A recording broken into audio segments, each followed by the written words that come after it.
दोस्तों नमस्कार, मैं हूं राजकुमार सिंह। देश की राजधानी दिल्ली में विधानसभा चुनाव का बिगुल बज चुका है। सभी 70 सीटों पर 5 फरवरी को वोटिंग होगी और 8 फरवरी को काउंटिंग। यानी 8 फरवरी को पता चल जाएगा कि दिल्ली के मतदाताओं ने अगली सरकार बनाने के लिए किस पार्टी को जनादेश दिया है। बेशक दिल्ली पूर्ण राज्य नहीं है, पर सत्ता के लिए बिछती चुनावी विषाद बता रही है कि उसकी राजनीतिक अहमियत किसी भी राज्य से कम नहीं।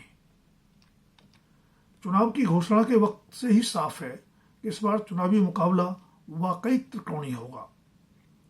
एक दशक से दिल्ली में सत्तारूढ़ आम आदमी पार्टी को पहली बार कड़ी चुनौती मिलने के आसार हैं। बेशक एक नए राजनीतिक दल के रूप में आम आदमी पार्टी की चमत्कारिक सफलता एक मिसाल है। आम आदमी पार्टी नरेंद्र मोदी की लहर में भी न सिर्फ अपना दिल्ली का दुर्ग बजाने में सफल रही, बल्कि कांग्रेस से पंजाब भी छीन लिया और उसे राष्ट्रीय दल का दर्जा भी हासिल हो गया।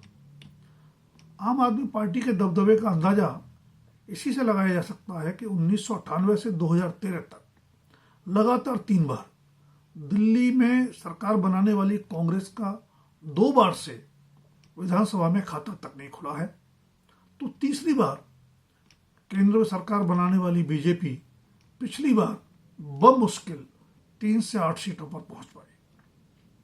फिर भी 2025 के चुनाव में त्रिकोणीय मुकाबले के आसार हैं, तो उसके भी अपने कारण हैं।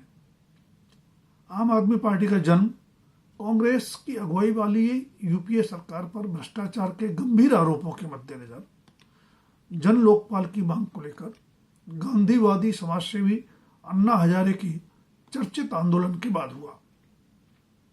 आम आदमी पार्टी की स्थापना करने वाले अन्ना आंदोलन के सक्रिय चेहरे भी रहे। आम आदमी पार्टी और उसके संयोजक अरविंद केजरीवाल की छवि इसीलिए स्वाभाविक तौर पर वैकल्पिक राजनीति के अगुआ और श्रीमान ईमानदार की बन गई। तब भ्रष्टाचार के आरोपों से घिरी कांग्रेस से जनता का तेजी से मोह भंग हो रहा था। ऐसे में कांग्रेस का परंपरागत वोट बैंक रहे गरीब, दलित और अल्पसंख्यक आपकी ओर मुड़ गए। बाकी कसर 2013 के विधानसभा चुनाव में 31 विधायकों के साथ सबसे बड़े दल के रूप में उभरी बीजेपी को रोकने के लिए 8 विधायकों वाली कांग्रेस ने 28 विधायकों वाली आम आदमी पार्टी की सरकार बनवाकर पूरी कर दी। उसके बाद आम आदमी पार्टी ने पीछे मुड़कर नहीं देखा। मुफ्त रेवड़ियों के जरिए लाभार्थी वोट बैंक बनाकर अरविंद केजरीवाल ने मतदाताओं पर अपनी पकड़ इतनी मजबूत कर ली कि 2015 और 2020 के चुनाव में तो उनके लिए कोई चुनौती ही नहीं नजर आई। बेशक मुफ्त रेवड़ियों के लाभार्थी वोट बैंक के मामले में अब बीजेपी राष्ट्रीय चैंपियन नजर आती है, पर दिल्ली में केजरीवाल के आगे उसकी एक नहीं चल पाई। 2015 में 70 में से 67 और 2020 में 62 सीटें जीतने वाले केजरीवाल आज भी दिल्ली के सबसे लोकप्रिय नेता हैं, लेकिन पिछले कुछ घटनाक्रम ने उनकी साख पर सवालिया निशान लगाए हैं। काम से ज्यादा केंद्र से टकराव की चर्चा के बावजूद केजरीवाल की सबसे बड़ी ताकत ईमानदार की छवि रही, जिस पर शीश महल नुमा आवास और शराब नीति घोटाले जैसे विवादों से खरोंचे आई है। आम आदमी के नाम पर आम आदमी पार्टी बनाकर वैकल्पिक राजनीति का सपना दिखाने वाले केजरीवाल मुख्यमंत्री आवास को शीश महल बना देने के आरोप पर कोई तर्कसम्मत सफाई नहीं दे पाए। शराब नीति घोटाले में केजरीवाल समेत आम आदमी पार्टी के प्रमुख नेताओं को जेल जाना पड़ा। बेशक सभी को जमानत मिल गई। आप इसे केंद्रीय एजेंसियों का दुरुपयोग कर राजनीतिक उत्पीड़न का मामला भी बताती है, लेकिन मुकदमा तो अभी चल रहा है।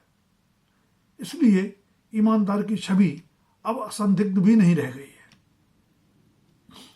यमुना सफाई समेत कुछ वायदे अधूरे हैं, शायद इसलिए भी मतदाताओं को लुभाने के लिए संजीवनी और महिला सम्मान योजना की जरूरत पड़ रही है। लेकिन ऐसी रेवड़ियां बांटने में पीछे कौन है? आपने 2100 रुपये महीने महिला सम्मान की घोषणा की तो विपक्षी गठबंधन इंडिया में उसी की सहयोगी कांग्रेस ने कर्नाटक की तर्ज पर 2500 रुपये महीना प्यारी दीदी योजना की घोषणा कर दी है। फिर भाजपा तो इस खेल की राष्ट्रीय चैंपियन ही है, इसलिए इस बार पुराने दांव पे ज्यादा काम नहीं आएंगे। बेशक मुफ्त पानी, बिजली, मोहल्ला क्लिनिक और बेहतर सरकारी स्कूल जैसे काम हैं आपके पास गिनाने के लिए, लेकिन इनमें से ज्यादातर तो पहले कार्यकाल में ही हो गए थे। फिर दूसरे कार्यकाल में क्या हुआ? इस बीच कुछ बड़े नेता भी आम आदमी पार्टी का दामन छोड़ गए। पिछले 3 लोकसभा चुनाव में दिल्ली की 7 सीटें जीतने वाली बीजेपी आम आदमी पार्टी की सरकार के विरुद्ध लगातार आक्रामक बनी हुई है। आम आदमी पार्टी के कुछ बड़े नेताओं को तोड़ने में भी वह सफल रही है। पिछले 2 चुनावों में किरण बेदी और मनोज तिवारी के रूप में बाहरी नेताओं पर दांव लगाने वाली भाजपा इस बार स्थानीय चेहरों को आगे करके चल रही है। दरअसल आम आदमी पार्टी के लिए इस चुनाव को और भी मुश्किल बना दिया है लोकसभा चुनाव तक दोस्त रही कांग्रेस ने। आम आदमी पार्टी के उदय के बाद से लगातार अपना वोट प्रतिशत गंवा रही कांग्रेस केजरीवाल के विरुद्ध बीजेपी से भी ज्यादा आक्रामक दिख रही है। जिस तरह नीति घोटाले ने आज आपको बड़े संकट में डाला, उसकी शिकायत कभी कांग्रेस ने ही की थी। हाल ही में महिला सम्मान योजना में फर्जीवाड़े की आशंका की शिकायत लेकर भी कांग्रेस के संदीप दीक्षित ही उपराज्यपाल के पास पहुंचे।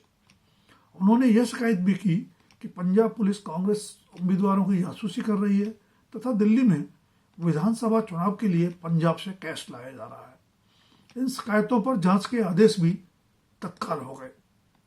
3 बार की मुख्यमंत्री जिनशीला दीक्षित को नई दिल्ली सीट से हराते हुए केजरीवाल ने कांग्रेस को सत्ता से बेदखल किया था। उन्हीं के पूर्व सांसद बेटे संदीप दीक्षित इस बार केजरीवाल के विरुद्ध कांग्रेस के उम्मीदवार हैं। कांग्रेस और बीजेपी दोनों आम आदमी पार्टी के प्रमुख नेताओं की चुनावी घेराबंदी में जुटी हैं।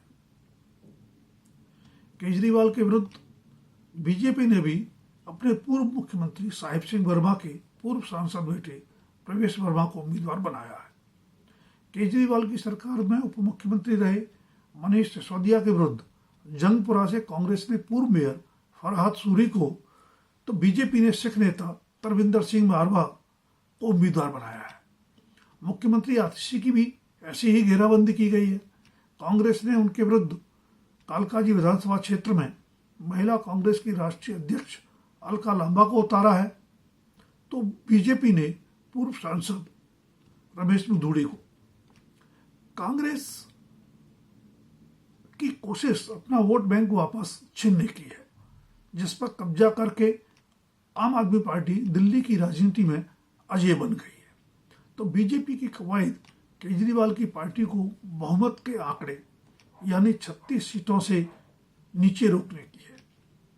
पिछले तीनों लोकसभा चुनाव में सभी 7 सीटें जीतने के बावजूद हर विधानसभा चुनाव में अपमानजनक हार का कड़वा घूंट पीने को मजबूर बीजेपी लगभग 27 साल से दिल्ली की सत्ता से वनवास झेल रही है।